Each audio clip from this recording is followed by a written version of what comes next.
정보가 있는 시사 토크쇼 장윤선의 팟짱. 아직도 홍삼만 드십니까? 홍삼만 드신 여러분 행복하십니까? 살림살이 좀 나아지셨습니까? 이제 마카 산삼을 드십시오. 마카 산삼. 잉카인들이 즐겨 먹었던 남미 페루의 산삼. 인체에 꼭 필요한 31가지 미네랄과 18종의 아미노산을 함유한 천연 종합 영양제. 세계적인 슈퍼푸드로 인정받아 전 세계가 열광하는 그것 바로 마카입니다. 페루의 마카와 우리나라의 산삼을 하나로 만들었습니다. 마카 산삼. 이게 다가 아닙니다. 20년 경력 전문가의 자문을 받아 우리 몸에 좋은 11가지 원료까지 하나로 만든 건강 푸드 마카 산삼. 이제 홍삼 가격으로 마카 산삼 드십시오. 와, 이거 남자한테 딱이네. 딱이야. 애미야, 나한테도 딱이구나. 엄마, 나도 마카산삼. 나도. 검색창에 마카 산삼 또는 영한 네이처를 검색하세요. 영한 네이처 마카 산삼이 답입니다. 마카 산삼을 꼭 기억하세요. 우주에서 마카와 산삼을 하나로 만든 회사는 영한 네이처가 유일합니다. 유사 검색어 회사에 주의하시고 영한 네이처를 꼭 확인하세요.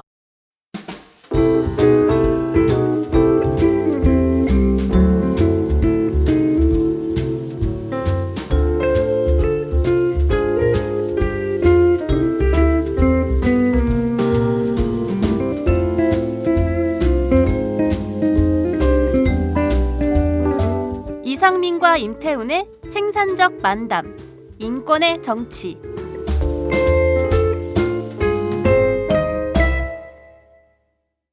이상민, 임태훈의 인권의 정치. 매주 수요일 보내드리는 수요일의 남자들 코너입니다. 어떻게 하면 한국 정치가 보다 인간의 얼굴을 한 정치를 할 수 있을까? 그 기대와 바람을 정말 모두 모아서 여의도로 확 보내버리는 코너랄 수도 있는데요. 제가 혼자 할 때는 그런 멘트가 없었는데. 좀 기다리세요. 아직 안 끝났죠. 이제 진행을 하시려고 그래. 진행도 하려고 그래. 네. 아이, 죄송해요. 자, 오늘도 어김없이 삼선의 국회 법사위원장 뭐가 아쉬워서 이 군소 팟캐스트 꼭 나오세요. 자, 이상민 의원님 나오셨습니다. 어서 오세요. 예, 반갑습니다. 네. 예, 다음 주에도 또 나올 겁니다. 빼고 안 하세요. 대전 유성. 대전 유성 과학기술의 메카 네. 그 출신 이상민 의원입니다. 네. 자, 군 인권센터 임태훈 소장님 나오셨습니다. 60만 군인의 인권 지킴이 임태훈입니다.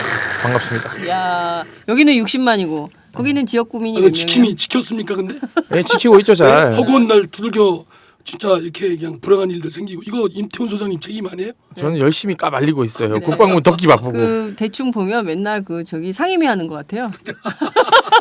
이상민 위원장님은 상임위 하는 자세고 이 임태훈 소장은 계속 들이받아. 네, 그래서 청문회, 이게 청문회. 이 케미가 진짜 훌륭한 것 같아요. 지난주에 우리가 첫 방송했잖아요. 네. 반응이 굉장히 뜨거웠습니다. 네, 제가 깜짝 뜨겁기도 놀랐어요. 하고 저에 대한 욕설이 많이 줄었어요.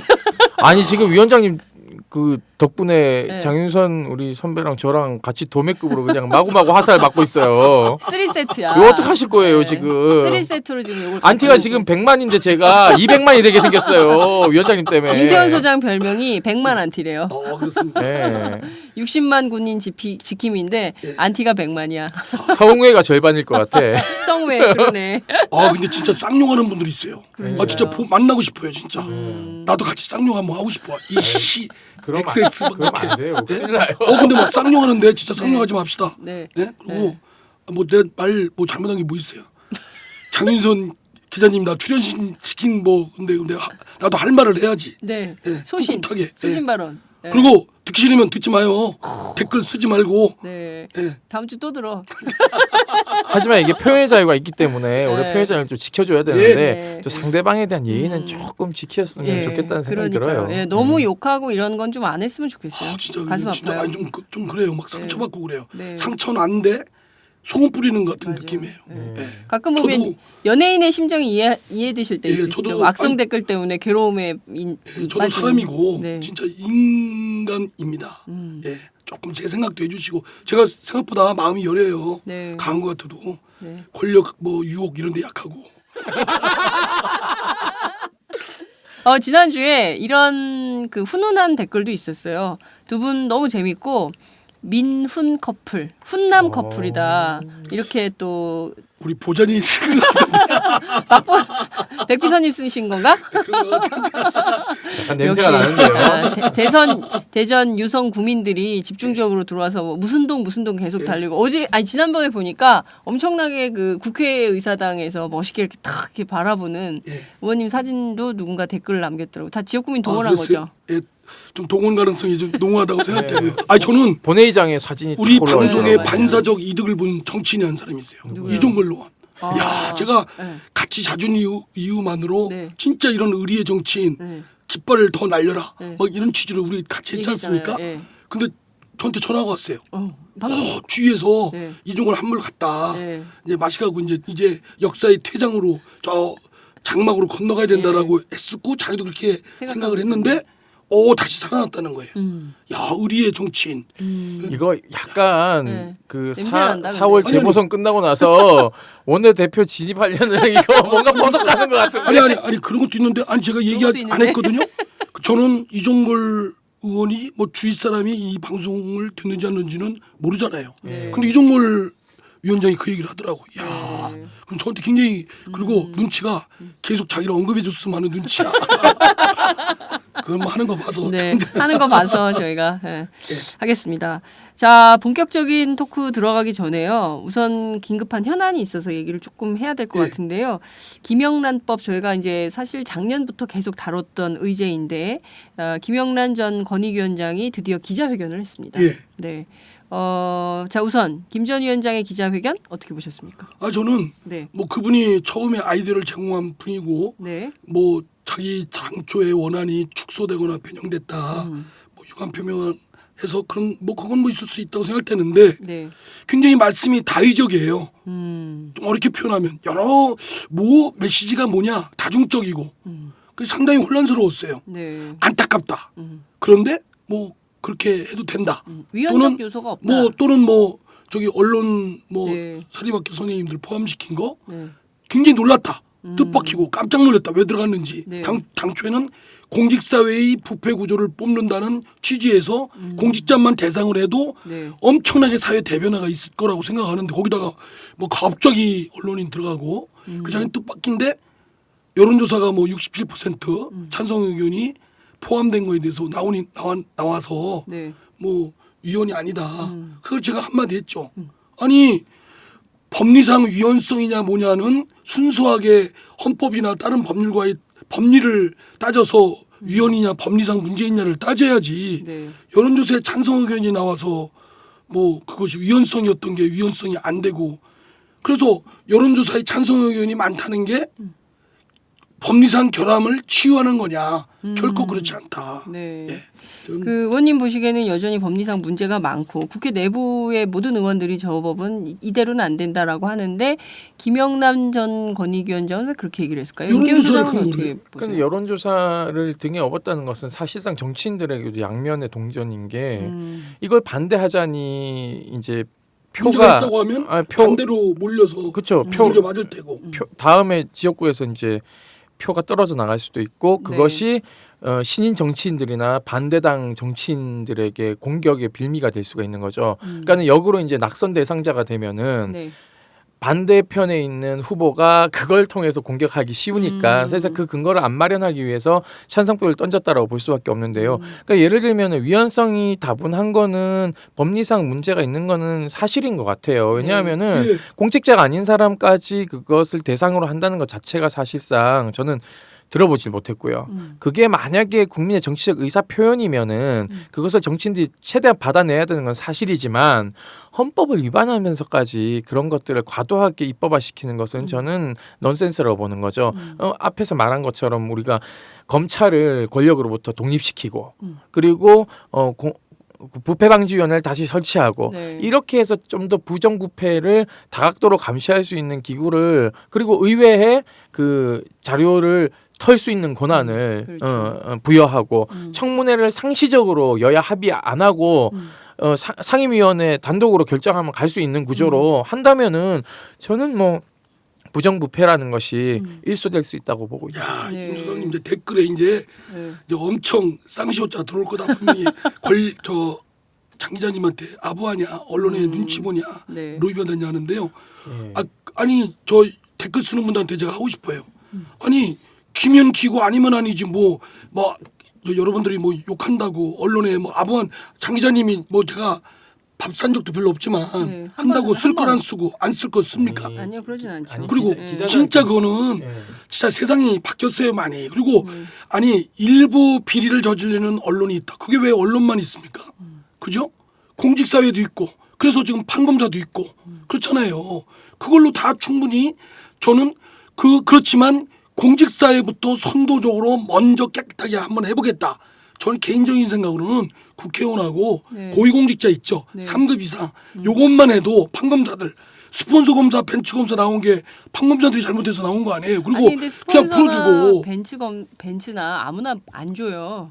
그러니까요. 3급 이상 되는 근데 고위공직자가 또 쉽게 그렇죠. 안 나오죠. 그 네. 벤츠 검사나 명품 가방 받은 검사 같은 경우에는 직무 관련성이 없다고 무죄 받은 거 아니에요. 그렇죠. 사실 거기에서 국민들이 공분을 많이 산 건 있어요. 그렇죠, 그렇죠. 그리고 또 맞습니다. 하나는 이제 언론을 바라보는 시각이 많이 바뀐 것 같아요. 그러니까 예전에는 언론을 감시 기능, 소금 기능, 뭐 저널리스트의 어떤 대우를 해줬는데 언론 기관을 이제는 권력 기관 비슷하게 보는 측면이 아니 국민들 눈에는 권력기구. 아니 그러니까 이제 뭐냐면은 권력 기구지만 그 권력이라는 것이 네. 소위 말해서 법 체계에서 부여된 것이 아니잖아요. 사실상. 그렇죠. 사회 권력이죠. 예, 사회 권력이고 예. 그것은 대안으로서 나타난 우리 이제 민주 정치의 산물인데 그것을 이제 기득권을 보는다는 인식을 좀 국민들이 갖는 것 그렇죠. 같아요. 그럴 수밖에 없는 게 네. 사실 이명박 정부, 박근혜 정부 들어서면서 언론을 굉장히 길들이기를 많이 하지 않았습니까? 그렇죠. 그러면서 이제 그 좋은 기자들을 많이 내쫓고 그리고 이제 정부가 사실상 언론을 장악하면서 그 언론이 제 기능을 잘 못하고 있는 게 사실이에요. 우리가 그렇죠. 계속 언론 자유가 축소되고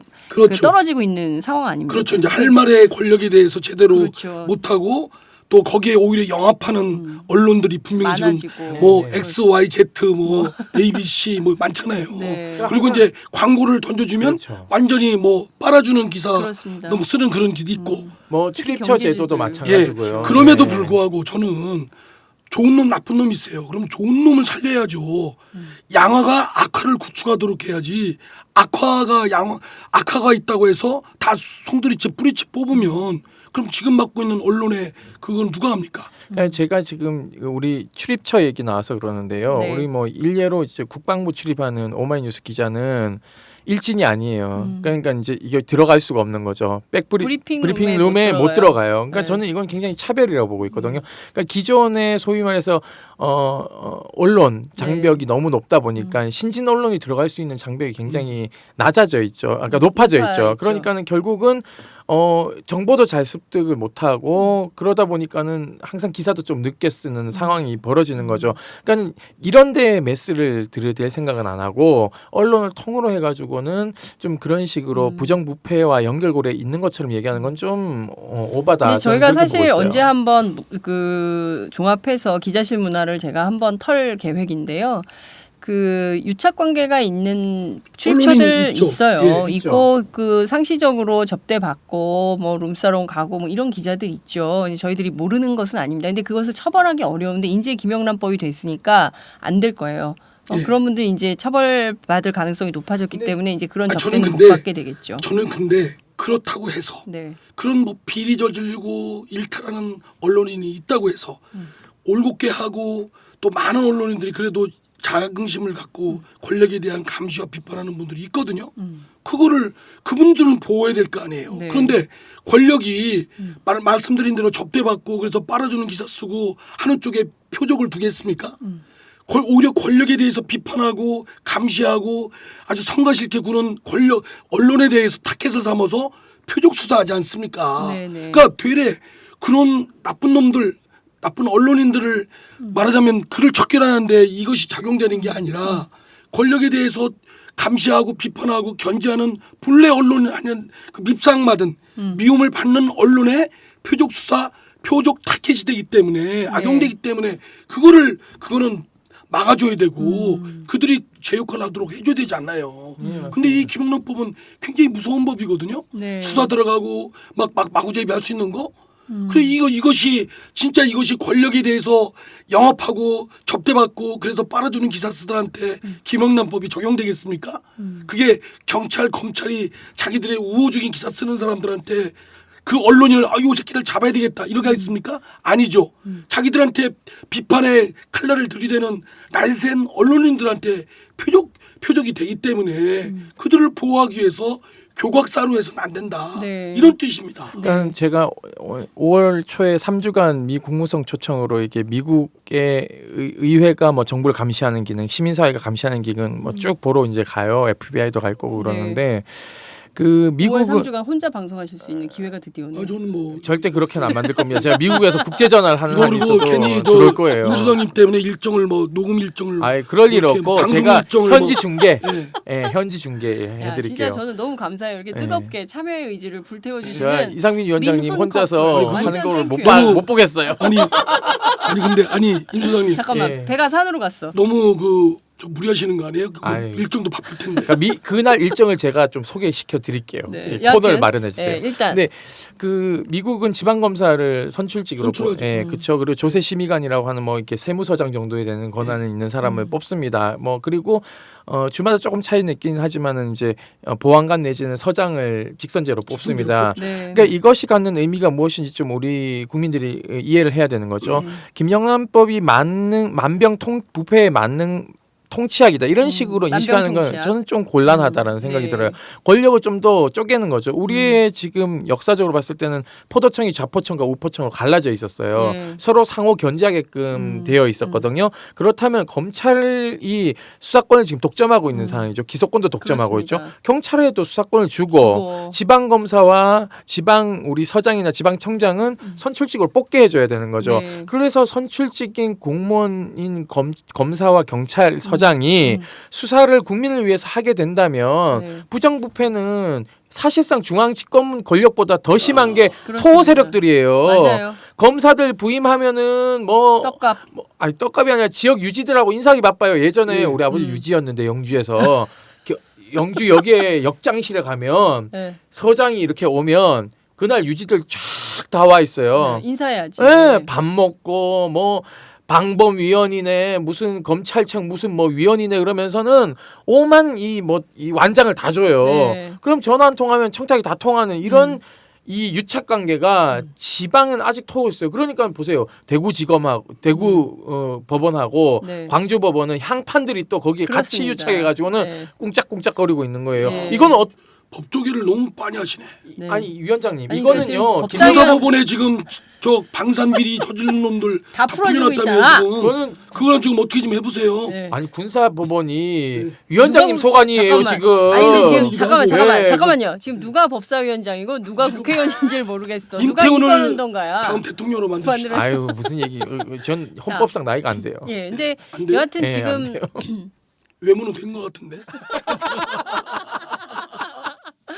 우리 이거 오늘 사진 찍어가지고 SNS에 올려야 되겠다. 임태훈 씨 나이를 너무 왜곡하시는 것 같아요. 제가 이거는 좀 사실관계를 바로잡는 차원에서 얘기를 오늘 했고요. 보험 판초건처럼 입고 왔는데 오늘 강원대학교 강의가 있어가지고 네. 220명 앞에 강의하고 왔거든요. 자, 여하튼 제일 중요한 것은 이런 것 같습니다. 지금 김영란법 하나로 대한민국에 만연한 부정부패 뿌리가 이제 일소될 것이라는 기대 속에서 이 법을 만든 건데 실제로 이 법 하나로는 되는 것이 거의 없다. 오히려 교각사로의 우를 범할 가능성이 굉장히 커진 법안을 만든 것이다. 국회 스스로도 이거 이대로 안 되고 반드시 손질해서 실행 단계까지 가려면 반드시 손실해야 된다. 이런 상황인데요. 자, 그러면 김영란 전 권익위원장은 왜 이렇게 기자회견을 열어서 이것은 반쪽짜리 입법이고 사회적 합의도 안 되고 준비가 부족한 상태에서 적용 대상이 급하게 너무 많이 확대가 된 측면도 있고 이런 것은 공직사회부터 시작이 됐어야 됐는데 언론인 또 그 사립학교 교원들까지 확대돼서 본인도 놀랐다 이런 얘기를 하고 예, 있거든요. 그러면서 앞으로 이 부정부패 비리 발본 세곤하는 건 민간 부분까지 확대하는 건 방향이다. 네. 그런데 그를 하려면 사회적 공론화를 통한 합의가 필요하다. 그러면 거꾸로 네. 좋아요. 그러면 언론 넣은 것도 당초에 원안에 없던 거니까 네. 사회적 공론화를 통한 합의가 이루어지고 네. 본인도 그랬어요. 언론 자유의 침해 우려가 있으니 네. 이를 방지하기 위한 제도로 음. 수사 직전에 수사 받는다는 사실을 착수한다는 사실을 통보하라. 네. 이런 장치가 필요하다고 그러는데 나는 그렇게 제안한 그 내용이 수사 전에 수사 사실을 통제하는 게 뭐가 그게 그 언론의 침해를 막는 장치가 되는 것도 나는 의문이고 그러면 언론의 침해 가능성이 있다는 건 인정하는 거 아니겠습니까? 네. 그러면 제동장치가 없다네요 지금 그렇습니다. 법에는. 그러면 그 법의 문제점을 지적을 했어야 되는데 너무 아쉬운 게 제가 참 김영란 대법관 존경하는 저 권익위원장 네. 그런 분이 가는데 오늘 갑자기 기자회견 평소에는 대외 접촉을 안 하시고 거의 없죠. 예, 뭐 언론인들이나 저희가 해도 네. 잘 외부에 알려지는 걸 싫어했는데 네. 뭐 나름의 오늘 뭐 기자회견까지 하시고 크게 한 무슨 나름의 사정이 있겠지만 나름의 사정은 뭘까요? 글쎄요 법률가로서 너무 그 법률가답지 않는 멘트가 많았다. 네. 뭐 이렇게 다의적이고 다중적이고 정치인도 그런 정치인은 굉장히 좀 여러 걸치는 정치인이거든요. 네. 출마하실 것 같아요. 아, 출마하실 다음에. 것 같아요. 예, 왜냐하면요 네. 대법관이나 법관을 오래 지내신 분들은 이게 이 문법상 표현할 수 있는 표현이 한계가 있어요 우리 법원이. 네. 그러니까 예를 들면 미국이나 유럽처럼 문학을 굉장히 많이 공부하고 철학을 많이 공부해서 그런 막 이렇게 문학적 표현과 철학적 표현을 안 쓰거든요. 우리나라 법원에 특히 대법관까지 지내시면은 네. 이게 언어가 선택할 수 있는 게 딱 정해져 있어요. 군인들은 대명사 많이 쓰거든요. 네.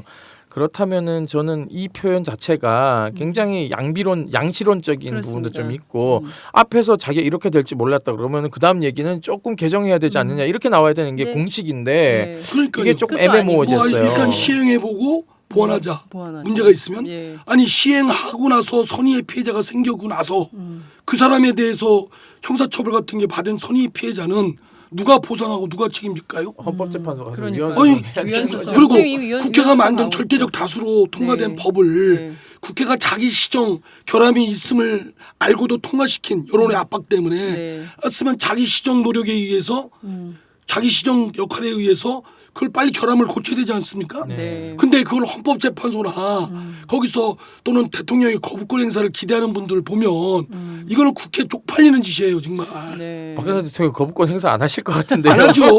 뭐 언론 네. 제가 볼 때는 제가 권력자면 언론 길들이는데 딱 사회 제세력 길들이는데 너무 좋은 법이에요. 아 그럼요. 예, 권력자 입장에서는. 그렇죠. 그러면 이제 검경이 앞으로 얼마나 또 확대된 기득권을 가지고 어떻게 하는지 좀 봐야 될 것 같은데요. 일단 김영란 대법관 같은 경우에는 이 법은 부패방지법에 준한다라고 주장은 했어요. 저는 그렇지만, 예. 진짜 부패받고 다 적발하려면 지금 경찰 검사들 인력 한 10배, 100배 이상 있어야 될 거요. 식당 가서 다 지켜 있고 계산 누가 하는지 봐야 되고. 일일이 알아보고 네. 다 쫓아다니면서 하는 거 다 해야 됩니다. 골프장 앞에 가서 있고 식당 앞에 가 있고 네. 뭐 술집 맥주집 앞에 가 있고 다 일거수일투족을 모두 감시하고 그것도 부족하니까 이제 CCTV 다 설치하고 음식점 다 설치하고 네. 그죠? 다 해죠. 실시간 네트워크 카메라로 돌리고. 아 저는 그러니까 이게 결국은 누구한테 칼날을 들이겠어요. 권력에 대한 비판 감시하는 미운 놈들한테 칼날을 들이대죠. 그러니까 저는 이게 그 유엔 표현자의 특별보호관이라든지 또는 자유권규약위원회에서 이 부분을 어떻게 판단할지도 조금 저는 판단을 받아봐야 된다고 그러게요. 생각해요. 그러네요. 그러니까 왜냐하면은 뭐 국경 없는 뭐 기자회라든지 이런 네. 데에서는 과연 이거를 어떻게 볼 것인가. 그러면 과연 일반 형법으로는 그러한 청탁을 처벌할 수 있는지 없는지에 대한 부분도 좀 봐야 되는 지점이 있거든요. 네. 그 대한변협도 헌법소원 그렇죠. 그렇습니다. 변호사들 아니에요. 네. 그리고 민변도 지금까지 네. 진보적 성향을 드러내고 인권 보호 쪽에 그 헌신적인 활동을 했던 민변도 이거 문제 있다라고 성명서까지 냈어요. 네. 네. 맞습니다. 그러면은 법률가 최소한의 단체들이 법률가들 다 학자들도 그러고요. 그러면 진짜 뭐 문제 있나 한번 살펴보는 성찰에 했어야지. 그냥 보세요. 대상만 언론인 뭐 당초에 공직자에서 언론인이나 민간 부분까지 확대되는 것만 문제가 아니고 네. 이 법에 보면 그 형사처벌이나 과태료의 전제가 되는 요건들을 규정한 조항들이 있는데 네. 너무 애매모호해요. 이건지 저건지 모르겠어요. 그러면 선의 피해자가 생길 그 부분은 왜 외면했는지 또 대통령령에 전적으로 백주위만 규정이 있어요. 네. 그 위헌이잖아요. 그렇죠. 그럼 법률가가 과도한 위임입법이죠. 예. 네. 그러면 그건 명백히 위헌이면 그것도 위헌 여지가 있다고 나는 법률가라면 네. 해야 되는데 그걸 외면하고 부정부패를 위한 목적을 위해서 때려잡자 공산당. 나는 이거는 정말 동의 못합니다. 네. 모든 법률을 조문에다 근데 넣을 수는 없지만 대법관까지 지내신 분이 그런 걸 눈 감는다는 건 좀 이해할 수가 없네요. 그러니까 이제 뭐냐면은 대통령 시행령 이 부분의 과도한 위임입법은 굉장히 대통령에게 특히 검찰이나 법무부에게 칼자루를 쥐어질 수 있는 것이기 때문에 좀 굉장히 위험하죠. 그러니까 저는 공직자면 네. 감내해야 될 부분이잖아요. 네. 이런 극약 처방에. 그러니까 네. 공직자면 저 어디 가서 다 더치페이 해라. 네. 그건 제가 국회의원이고 공직자니까 감내 가능해요. 네. 그렇게 해야 되고. 그러나 공직자를 넘어서서 네. 그리고 저는 개인적으로 공직자도 네. 국회의원, 장차관, 그 밑에 있는 뭐 정무직 공무원들 3급 이상, 판검사 이런 사람만 해도 윗물이 맑으면 아랫물 맑아집니다. 솔직히 말하면 고위공직자 비리수사처 이런 거 딱 하나 있으면 하면 되는 거 되거든요. 아니에요? 근데 그건 그게 안 목표인데 해. 그건 안 하고 네. 고위 공직자들 네. 그 비리를 잡는 그거는 판검사, 국회의원 다 들어가는 거거든요. 네. 대상이 예. 그런 건 안 하고 네. 그리고 이제 뭐 이렇게 밥 먹고 하는 모든 공직자들 또는 그 언론인들을 잠재적 범죄 대상자로 해서 결국에는 깃털만 처벌하겠다는 거네. 그죠? 다 네. 거학은 놔두고, 빠져나가고요. 예. 이번에 국회의원들 빠져나갈 구조 만들었잖아요. 그렇습니다. 욕 바가지 먹었잖아요. 네. 아니 국회의원들 선출직들한테 일반 공직자한테 들이대는 혹독한 잣대면 국회의원도 들이대야 되잖아요. 똑같은 네. 잣대를. 그런데 사회복지사한테는 이유가 들이대면서. 뭐냐면 네. 이렇게 하면 민원 지역민들한테 민원을 받는 받거나 해결하는데 고충이 있다. 그러면 일반 공직자도 공무원들도 고충이 있죠. 그렇습니다. 왜 국회의원들 뭐 거기만 빠져나갈 군역을 만들어 놓습니까? 네. 지금 이상민 위원장 말씀을 좀 종합해 보면 기본적으로 김영란법에 상당히 하자가 많은 법안이고 모든 국회의원들이 이제 여야 가리지 않고 다 공감하는 사안인데 그 부분에 대해서 김영란 대법관이 오늘 좀 애매하고 스탠스가 정확하고 바르고 분명하지가 않아서 오히려 국민들을 더 헷갈리게 만드는 측면이 있다. 참 안타까운 것 같다라는 생각이 좀 드는데요. 저희가 오늘 다룰 이슈가 너무 많아서 이것만 벌써 25분을 했습니다. 그래서 더 길게 하긴 조금 어려운데 혹시 김영란법과 관련해서 이것은 꼭 말해야 되겠다라는 게 있으시면 딱 한 말씀 하시고 넘어가겠습니다. 우리 법치주의 네. 또 언론의 가치 다음에 99명의 도둑놈을 눈앞에 놓쳐도 한 명의 무고한 시민 만들어서는 안 된다는 이 소중한 가치들은 네. 부둥켜 안고 다른 부정부패를 때려잡는 등 뭐 공산당을 때려잡는 등 뭐 이런 목적이 있어도 이런 숭고하고 소중한 가치를 희생하면서 해서는 안 된다고 생각합니다. 네, 알겠습니다. 김영란법 이 정도로 하고요. 다음에 쟁점이 생기거나 또 김영란 전 권익위원장이 또 입장을 밝히면 그때 저희가 또 따로 논의를 하도록 하겠습니다. 예. 자, 다음 주제로 넘어가도록 하겠습니다.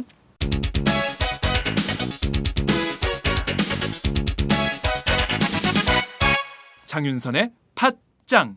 지난 5일 마크 리포트 주한 미 대사가 우리마당 대표인 김기종 씨에게 피습을 당했습니다. 그 국민적으로 굉장히 깜짝 놀랄 만한 그 사건이었는데요. 국내에서는 이것을 테러라고 부르고 미국 언론들은 어택이라고 하고 해외 언론들은 바이올런스다.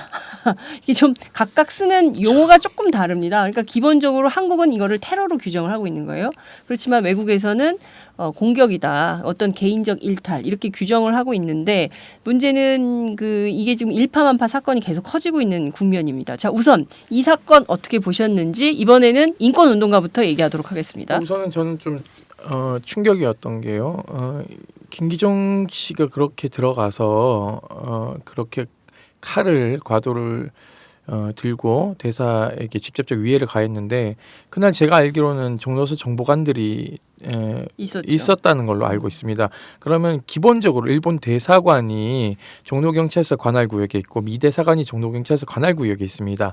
그렇다면 김기종 씨가 일본 대사에게 콘크리트 조각을 던졌다는 것을 종로서가 모를 리가 없죠. 그러면 대사 주위로 갔을 때는 정보관이 또 외사과 직원도 나가 있었다는 걸 제가 알고 있습니다.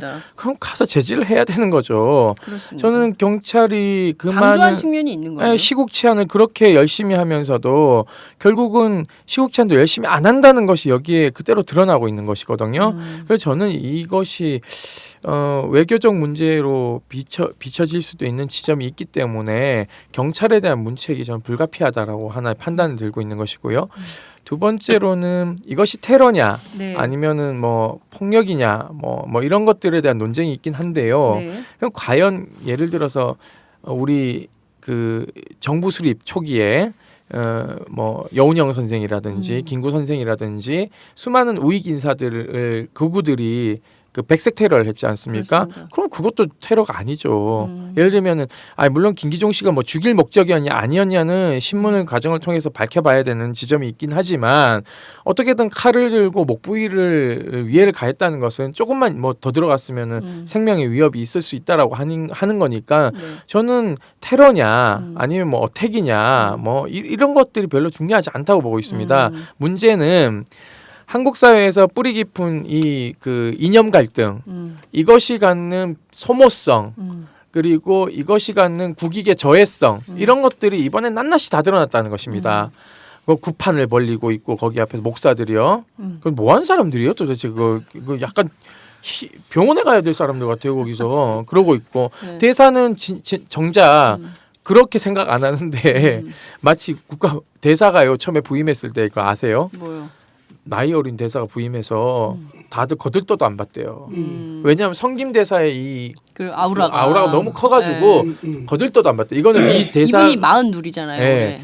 나보다 2살 많아. 미 대사관 직원들이 나한테 한 얘기예요. 그러더니 갑자기 뭐 칼 한 번 끄이더니 마구마구 그냥 뭐 나도 만나달라 그러고 난리가 났대요. 그래서 너무 당황스럽다. 경찰 병력도 증강 요청을 했는데 3배를 더 증강했다더라. 한국 경찰. 네, 그리고 뭐 밖에 막 난리가 났다라는 거예요. 네. 대사는 정작 트위터로 같이 갑시다 이러고 있는데, 이러고 예, 있는데. 그러고 있어요. 그래서 굉장히 당황스럽다. 그래서 제가 그 외교관한테 그런 얘기를 했어요.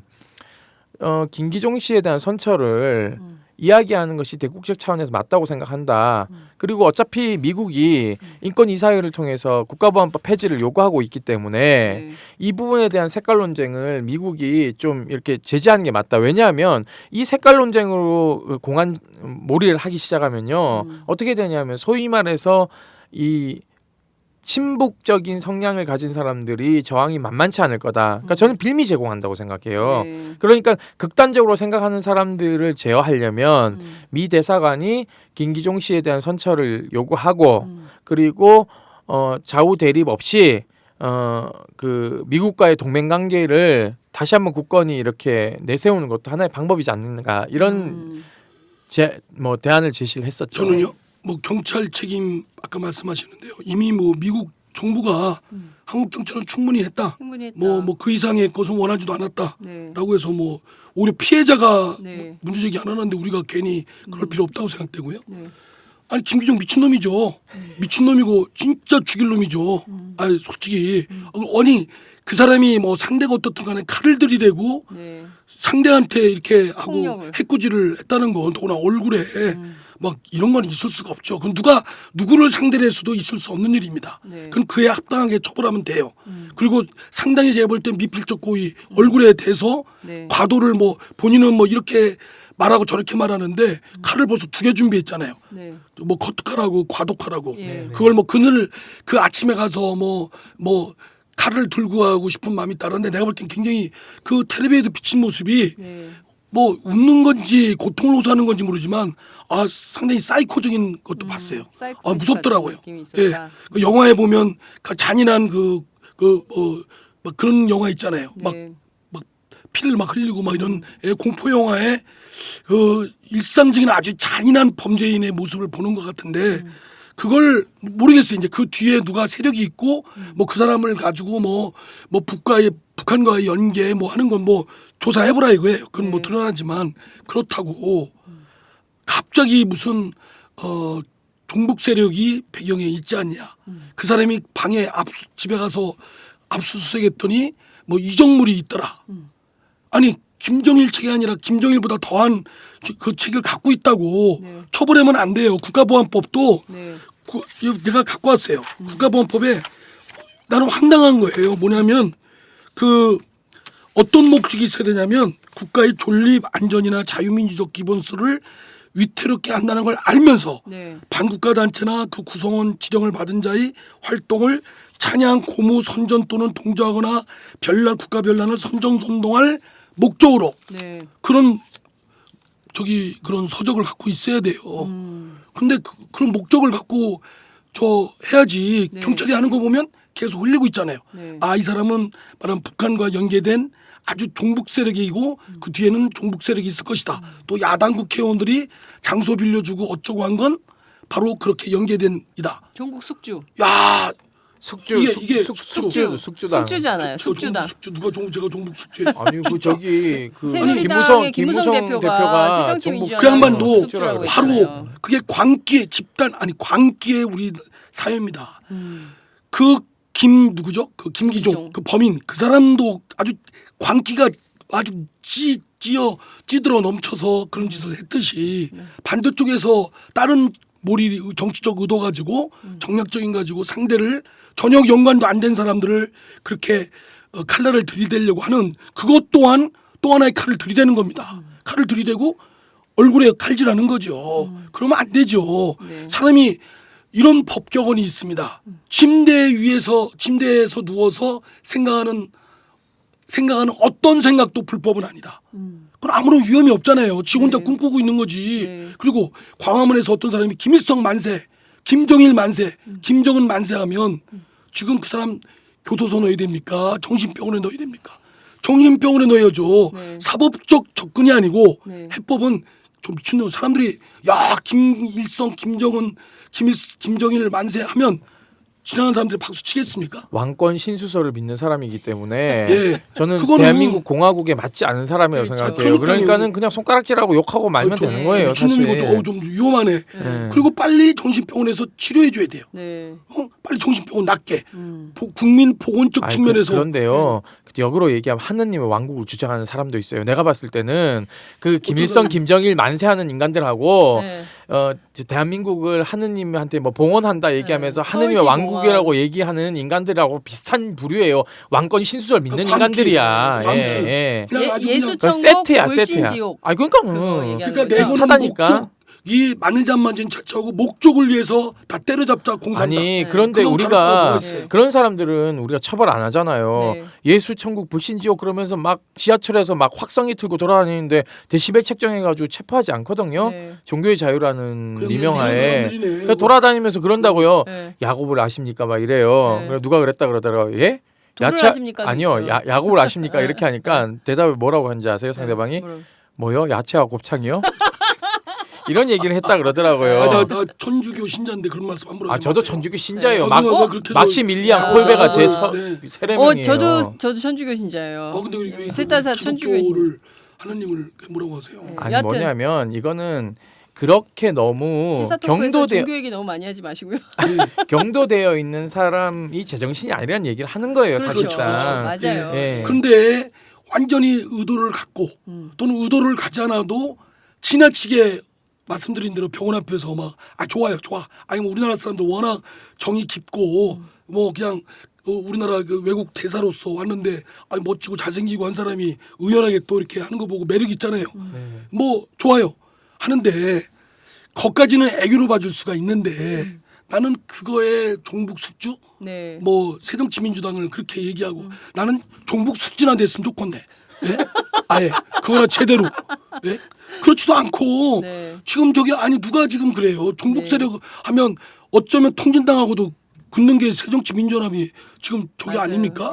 그런데 거기다가 상대당이 카운터 파트너인 상대당이 어버이 그룹에서 얘기했다면 뭐 그런가 보다 하겠어요. 그분들도 뭐 모두가 비슷한 분들이니까. 네. 상대당의 당대표라는 분이 그렇게 그건 진짜 비정상 아니에요? 그러니까 네. 떡번 김에 제사 지내자는 꼴 같아요. 지금 네. 하는 짓이. 리포트 그러면- 바람 부니까 연 날리자. 예, 예, 그런 것 같아요. 그러니까 지금- 예를 네. 들면은 이제 그 제가 종편을 쭉 모니터링을 많이 해요. 임수경 의원을 가지고는 정부 숙주다. 저 봐라 증거가 임수경 의원이 저기 저 당에 있기 때문에 숙주라고 얘기하는데. 제가 만약에 북한 인권 운동을 한다면 오히려 그런 전단을 날릴 것 같아요. 임수경 의원이 금배지 달고 있는 사진을 마구마구 넣어가지고 뿌리는 거야. 왜? 북한 사람들은 그렇지. 임수경이 처형됐는지 알아요. 음. 근데 임수경이 살아있어? 국회의원이 됐어? 국회의원이 됐어? 이게 뭐야 도대체 나만이. 아니, 북한- 이렇게 된다고요. 북한 다녀오셨어요? 북한 사람들의 마음 저는 어떻게 북한을 가면은요. 내통하십니까? 체포돼요.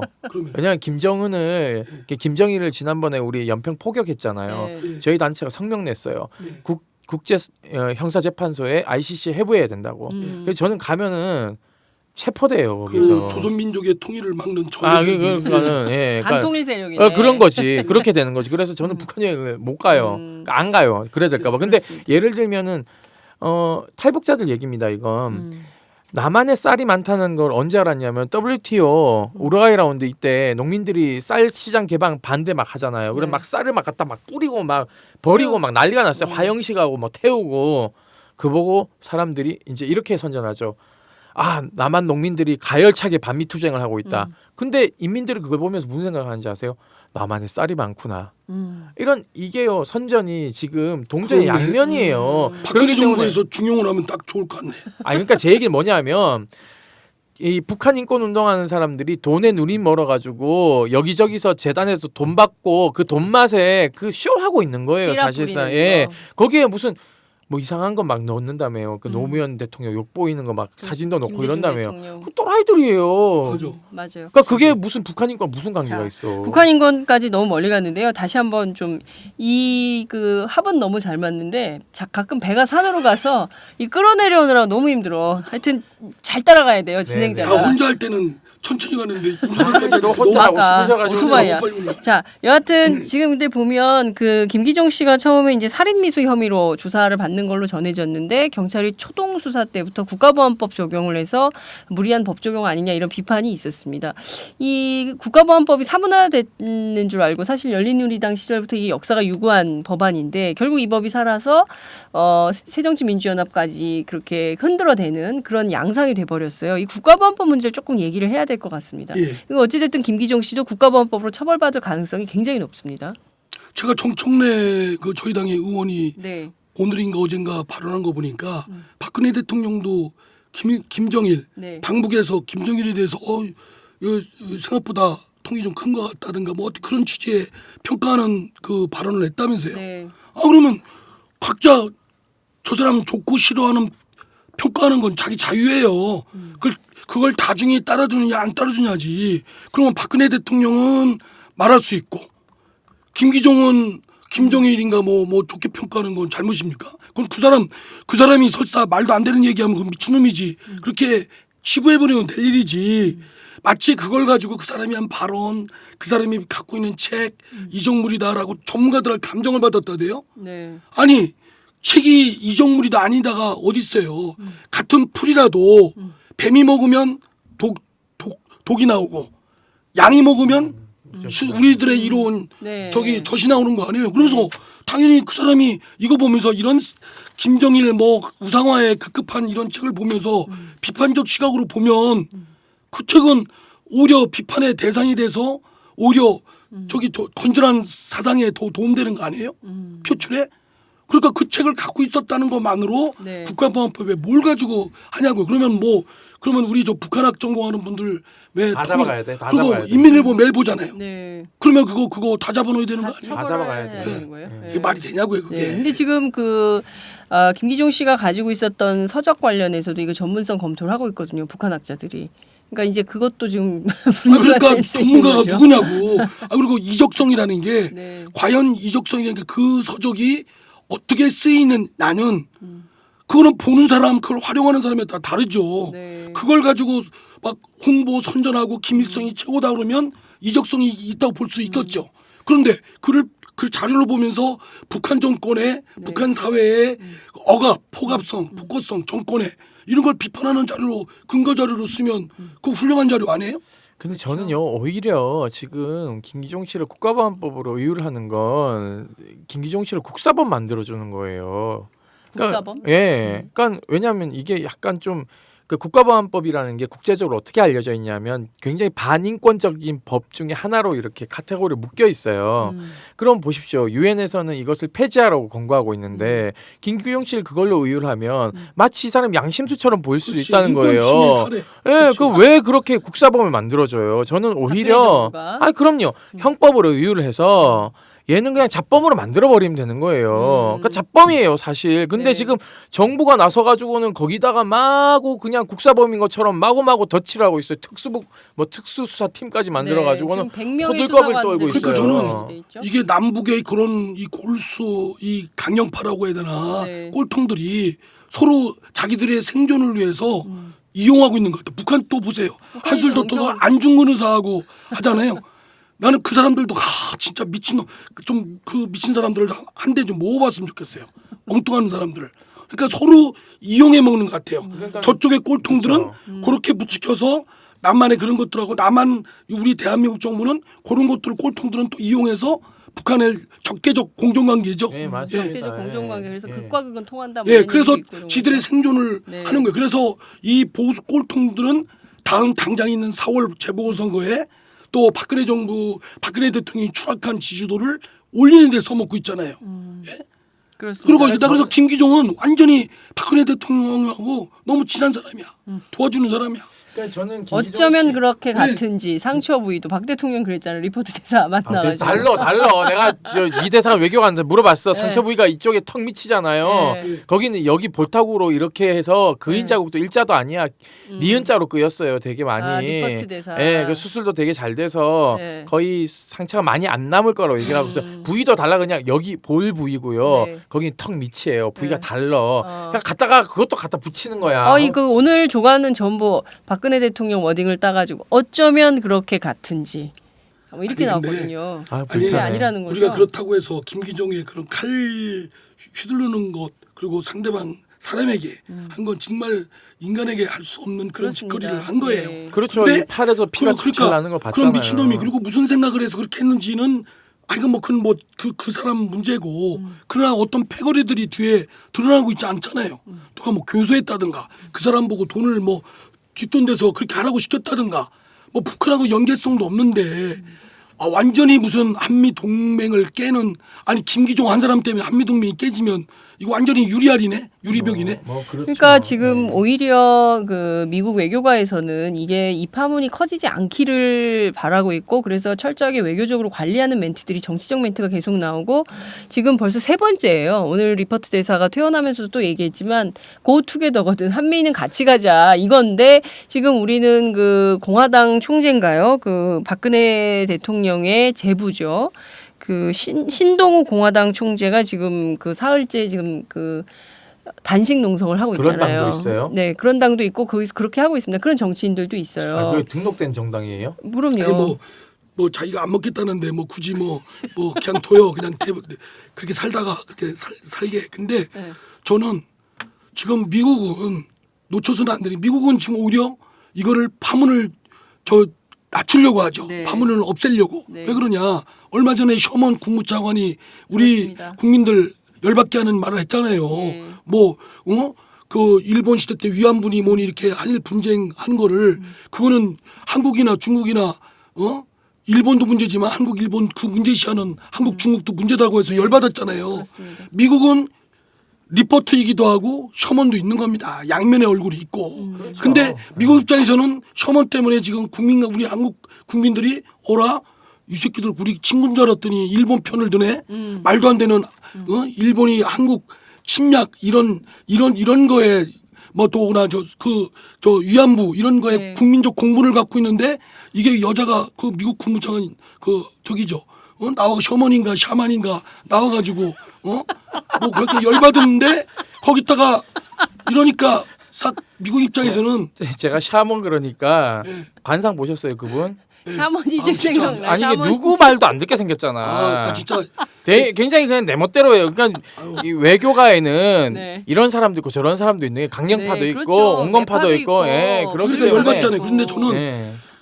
이게 셔먼의 그냥 돌발적인 발언이 아니라 사실 이 누구죠 오바마 네. 정부 미국 정부에 깔려 있는 자기들이 볼 때는 일본이 더 좋죠. 한국 중국하고도 친해지려고 하고 자기들하고도 하고 사드 문제도 그렇잖아요. 예. 그러니까 이 양다리 걸치려고 하는 한국보다 일본이 얼마나 쭉쭉 빨아주니까 좋아요.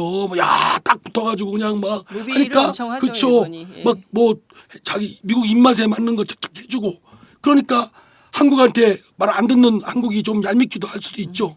그런 말이 나는 깔려 있는 거라고 봅니다. 아니, 그런 것도 예. 있고요. 한국 외교관들이 제대로 이렇게 외교를 못 하는 거죠. 그럴 예, 수도 그것도 문제가 있고요. 있어요. 네. 사실은. 근데 저는 좀 우리 그 시민 사회에는 문제가 없는지 좀 그것도 좀 짚어봐야 될 문제라고 생각하고 있어요. 그러니까 네. 예를 들면은 기자회견 사진들이 굉장히 많이 나옵니다. 그런데 보면 김기종 씨가 항상 앞에 있어요. 그러니까 저는 왜 도대체 그런 단체들이 기자회견 하는데 김기종 씨를 앞에 그렇게 내세우는지도 저는 잘 모르겠고요. 그리고 저는 그런 분들이 김기종 씨를 내세운 겁니까? 김기종 씨가 나선 겁니까? 그러니까 나선 거라고 한다면은 하더라도 빼야죠. 뒤로 뭐 빼게 하고 그리고 전혀 엉뚱한 사람인데. 그러니까 평상시에 그분이 돌출 행동을 했다 그러면 네. 주변의 지인들 정말 친한 분, 그럼 뭐 유은혜 의원님도 친구인데 네. 옛날엔 괜찮은데 좀 이상해졌다 이런 얘기를 기자회견을 자청해서 하셨어요. 그러면은 주변에 있는 사람들이 소위 말해서 통일운동 하시는 분들이 데리고 병원 가봐야 되는 거죠. 상태가 안 좋은데 그런 말은 안 해 또. 그러니까 NGO 안에서는 그런 얘기 하면 독설가로 찍히기 때문에 공격당하기 때문에 그런 말 안 해. 그렇지. 그냥 서로 좋은 얘기만 하고 있어요. 너 그러니까 잘났다. 예, 그러니까 결국은 이런 거예요. 그렇게 되는 그런 거죠. 사람들이 발붙일 곳을 공간을 내준 소위 진보 진영의 문제도 없는지 성찰 이번 기회에 맞습니다. 해야 된다는 거고요. 예. 그리고 진보의 담론이 과연 그러한 그 소위 말해서 국수주의적이고 그 민족 굉장히 극단적 퇴행적 민족주의자들까지 포함시키는 진보라면 저는 그런 진보하고는 같이 못 간다고 생각해요. 왜냐하면 국민들이 더 이상 그걸 용납하지 않습니다. 북한하고의 관계에서도 사실상 과거에 그러한 뭐 김일성에 대한 항일 무장운동에 대한 부분에서 그것을 좋게 보다 보니까는 너무 북한을 시대착오적인 발상을 하는 인권 침해적인 부분에서 눈 감아버리는 거예요. 그게 무슨 진보입니까? 네. 그러니까는 진보라는 이름을 붙인 단체가 과연 소위 말해 국민들이 요구하는 진보를 담아내고 있는지 저는 의심스러워요. 그러니까 예를 들면 낙태 문제라든지 여성의 권리 신장의 문제라든지 장애인의 권리 신장의 문제라든지 성소수자의 권리 신장의 문제에 대해서는 얘기하지 않아요. 네. 오로지 북한 통일 뭐 이런 것만 얘기하고 있어요. 대북 지원, 쌀. 이게 무슨 진보예요. 그러니까 우리가 북한을 진짜 선망하고 지향하는 모델이 될 수가 없잖아요. 네네네. 저기가 얼마나 퇴습적이에요. 네네. 그 할아버지, 아버지, 아들이 이어서 아이고 서른 몇 살, 서른 살 간 넘었죠. 김정은이. 그 예? 20몇 살 아니에요? 몰라. 29세, 하도 뚱뚱해가지고는 나이도 아이고 모르겠어요. 갑자기 그것도 얼굴 살에 파묻혀가지고 아니 왜 그냥 뭐몇 살인지 갑자기 왜 모르겠어. 뚱뚱하다는 얘기를 절 보면서 하십니까? 아 저도 뚱뚱해요. 아니 근데 위원장님. 상당히 신체적인 그런 거 가지고 얘기하지 마시고요. 개콘에 보면 그 누구죠? 그 친구가 30몇 킬로 뺐어요. 네. 5주 동안에. 저도 뺄 수 아 있어요. 근데 김정은은 너무 탐관 오리처럼 아니 생겼잖아. 근데 아니 그러니까 탐관 오리가 아니라 진짜 내가 봐도 막 개기름이 흐르고 진짜 귓사대미를 때리고 싶어요. 그 완전 예? 그냥 네. 아니 그렇지만 이 방송 아니, 북한이 그렇죠. 들을 수 있어요. 아, 들어요. 듣는데 아니 저는 그게 말이 안 되잖아요. 3대 세습 있을 수 없는 일입니다. 그리고 삼성도 그리고 삼대 국민의 세습 반대로 선택에 의해서 3대 세습된 게 아니잖아요. 네. 지들끼리 해가지고 권력의 논리에 의해서 옹립해가지고 되고 있고 그리고 벌어지는 일들이 너무 반인권적인 게 많잖아요. 저는 진보가 그걸 외면하면 안 된다고 봐요. 진보가 마치 북한을 옹호하고 비호하고 웬만한 건 남북관계의 평화를 위해서 눈 감아주자. 그런 그 동일잣대를 들이대야죠. 그렇습니다. 할 말도 하고. 말씀하신 대로 사실 그 부분은 시민사회에서도 상당 부분 많이 걸러졌고 예. 그리고 이제 저 어떻게 보면은 마지막 끄트머리에 남은 극단적 민족주의의 한 부분이 김기종 사태로 좀 그 표출된 것이 아닌가 이렇게 생각을 좀 해볼 수도 있을 것 같다는 아니, 생각이 좀 들기도 결과적으로 지금 하는데요. 누가 득보냐고요. 그러니까요. 결과적으로 김기종이 그 지랄하는 바람에 예? 아니 저기 박근혜 대통령이 지지도가 올라가고 새누리당이 오히려 이제 저 여당이 야당을 종북 수주 세력으로 이용해서 네. 막 완전히 좌빨들로 몰아쳐가지고 재보궐선거에서도 이기고 내년 총선도 계속 그 모드로. 그러니까 저는요 이렇게 생각해요. 김기종 씨 같은 사람들이 계속 그런 곳에서 활동을 하게 냅두는 이런 토양적 기반. 네. 그리고 또 하나는 그 누구 통진당 누구예요? 그 지금 감옥 가 있는 이석기 의원 이런 사람들이 그냥 금배지 달고 그 안에서 토양을 그냥 냅두는. 그러니까 저는 사실상 통진당이 뭐 이건 약간 좀 다른 얘기이기도 하지만 통진당이 당을 유지하고 깨지 않으려면은 이석기 같은 사람들 빨리 내보냈어야 돼요. 내보내고 이게 당이 그나마 분파로 형성해가지고 가야지. 그거 이석기하고 누구 살리겠다고 그냥 바로 당 이게 깨고. 시민단체도 그렇고 통진당도 그렇고 자기 시정 능력이 없는 거예요. 자기의 결함이 있으면 빨리 뜯어고치고 자기를 바꿔야 될 거 아니에요. 결함을 보완하고 안 하는 거예요. 예. 아까 말씀드린 대로 국회에서 김영란법 같은 엉터리법 만들어 놓고 책임이 돌아오니까 이거는 시행령을 넣어서 보완하자든가 시행 이후에 상황 보고 고치자든가 이런 헛소리 하는 것처럼 네. 자기 시정 능력, 자기를 바꾸는 능력이 작동이 안 되는 어느 조직이든 개인이든 망하게 될 수밖에 없다고 생각합니다. 그러니까는 말도 안 되는 헌법재판소가 그런 식으로 해산시키잖아요. 그러니까 네. 사실상 다음 선거 때 되면은 통진당은 한 석도 못 얻어요.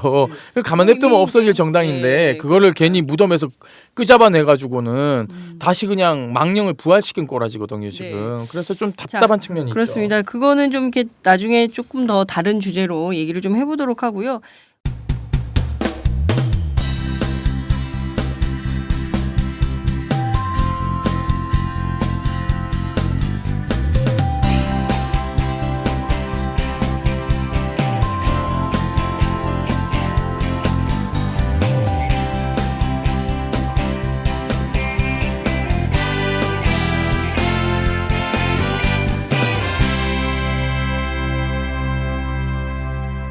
장윤선의 팟짱.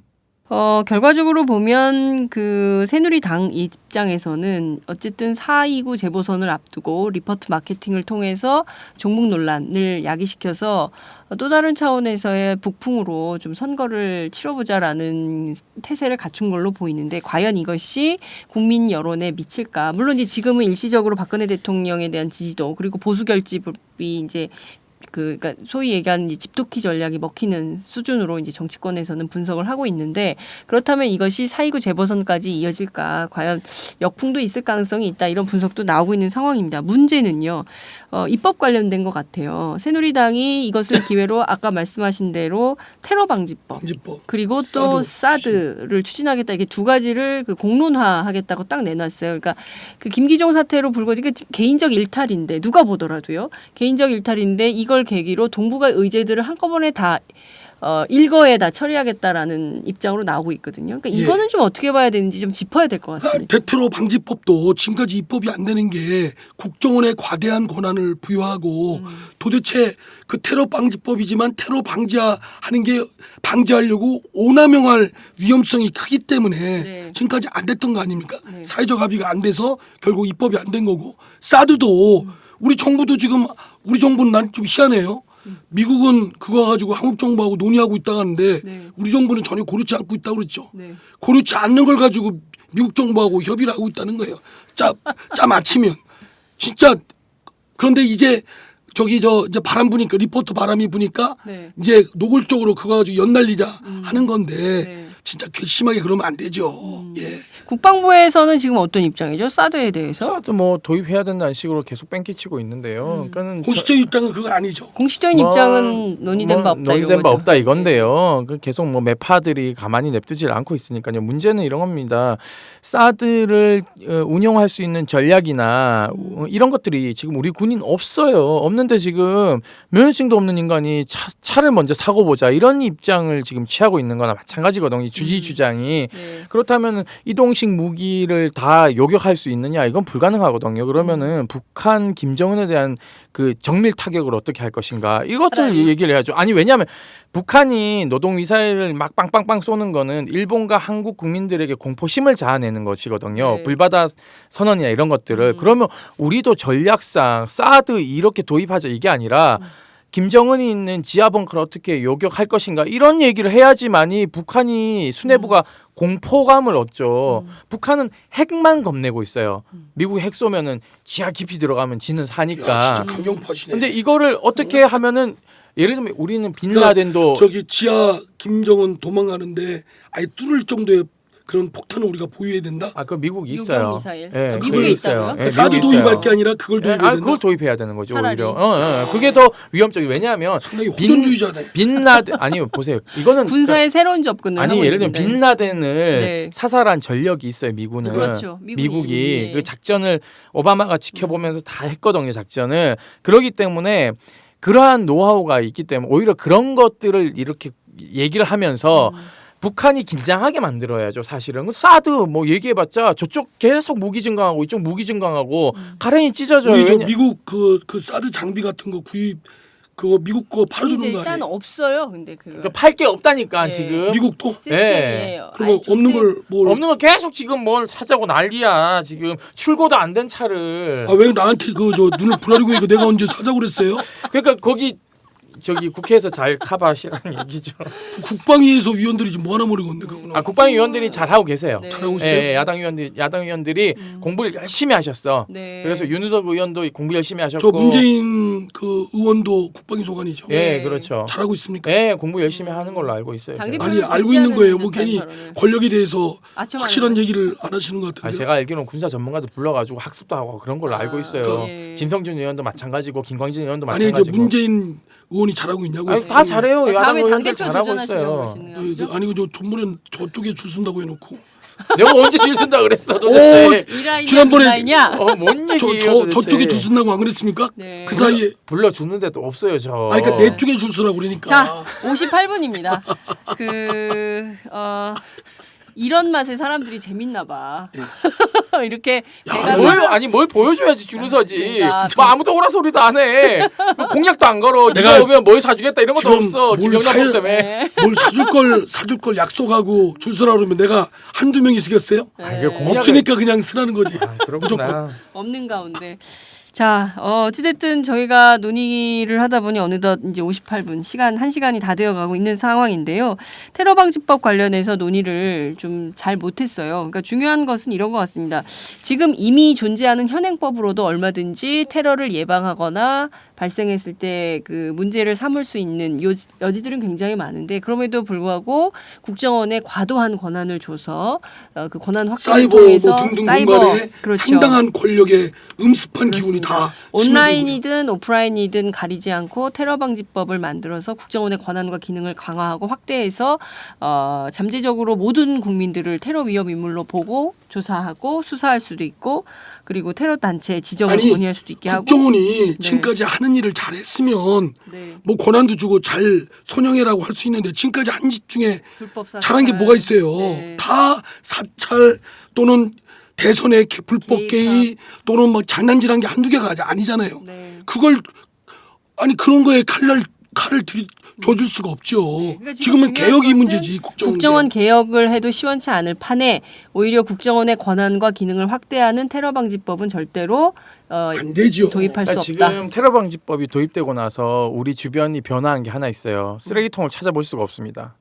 아 그러네요. 예, 그러니까 이게 이제 가장 나빠진 거거든요.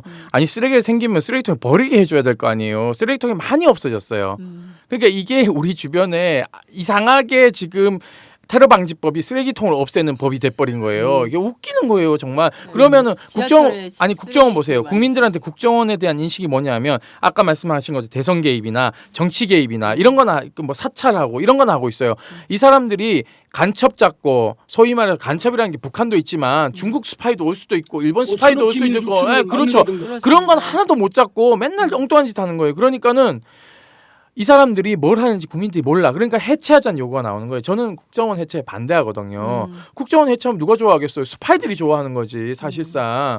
그러니까 그들이 올곧이 스파이들을 잡고 산업 그런 유출하는 거 잡아내고 국민의 안전할 권리를 잘 보장해 줄 수 있는 정말 그야말로 진짜 테러를 방지할 수 있는 것으로 권한이 축소돼야 된다고 저는 보고 있는 거예요. 예를 들면 이런 식으로 가면은 빅브라더 사회. 그러니까는 다 감시하는 거예요. 네. 방 안에도 뭐 갖다 놔야 되는 상황이야 지금. 지금 여기 청와대 안에는 이 지금 방에 다 있죠. CCTV 없어요? 이 방에는 CCTV가 없는데 청와대 안에는 몰카.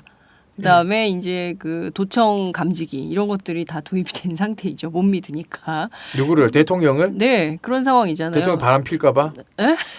여하튼 그 논외로 하시고 야, 이거- 말씀하신 대로 이거 임태훈 큰일 소장은 국정원, 국가정보원을 해외정보원으로 좀 기능을 또 축소하거나 역할을 분명히 하도록 하고 국내 정치에 개입할 수 있는 여러 가지 요소들, 특히 이제 수사권이라든가 네네. 뭐 이런 것들은 없애는 방향으로 국정원 개혁을 먼저 하는 것이 올바른 제도적 그러니까 대안이다. 국정원의 본래 역할을 내세운 거 있잖아요. 네. 그대로만 하면 돼요.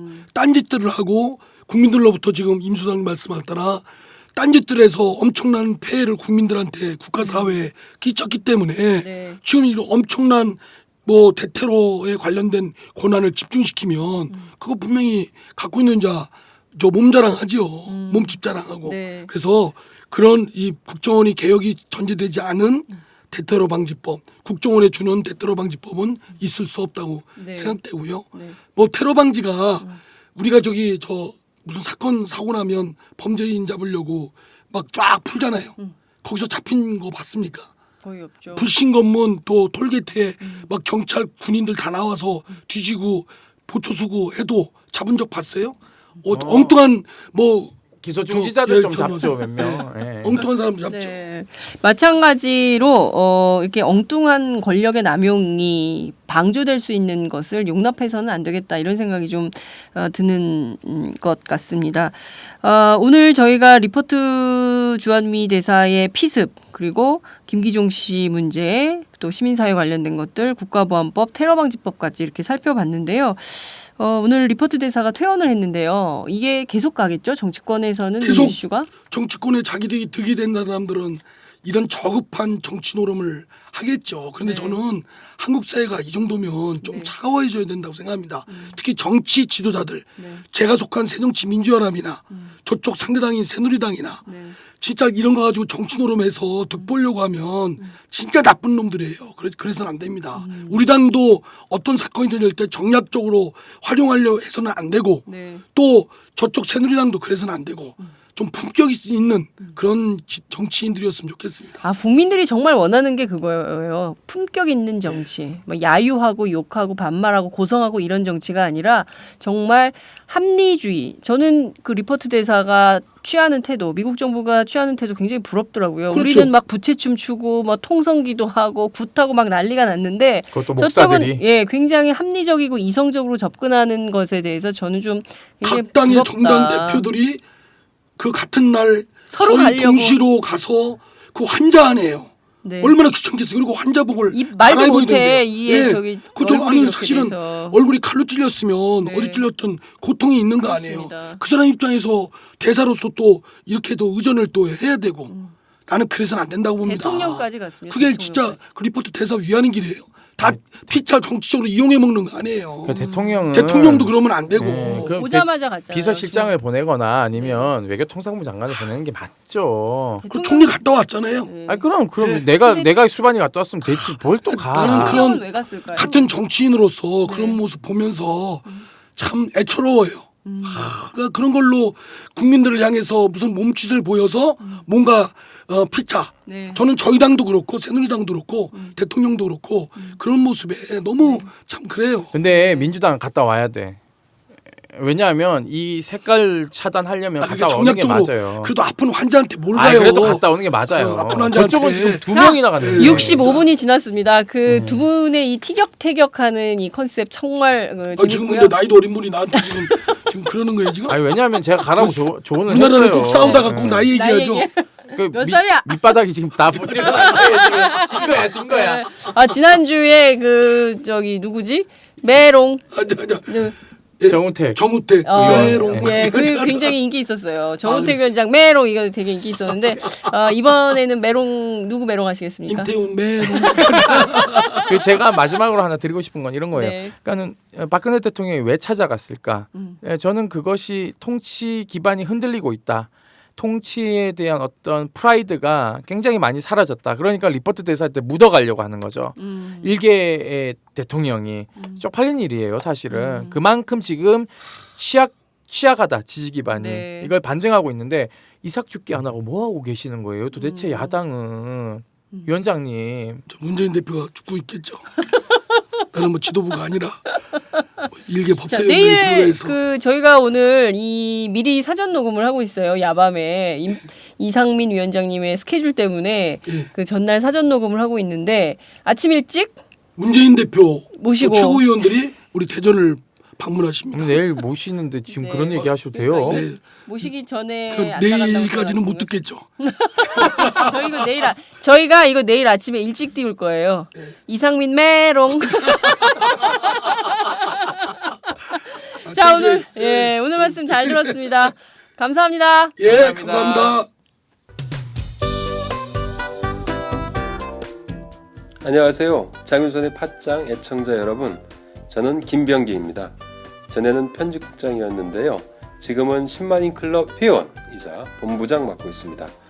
그런데 10만인 클럽이 뭐지? 이렇게 궁금해하시는 분들 많으실 겁니다.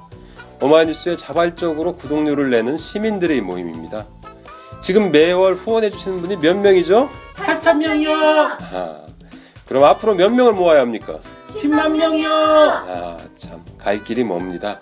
그런데 조중동 구독자는 많게는 100만. 이래서 진보 언론 살아남을 수 있을까요? 10만인 클럽 후원으로 만들어지는 팟짱 응원하고 싶으시다고요? 지금 전화주세요. 02-733-5505로 전화하셔서 내 손번호 274를 꾹 누르세요. 오마이뉴스 기사의 모든 기사 하단에 동그란 주황색 배너를 누르셔도 됩니다. 여러분들의 참여로 팟짱이 웃음소리 더 커질 수 있습니다. 감사합니다.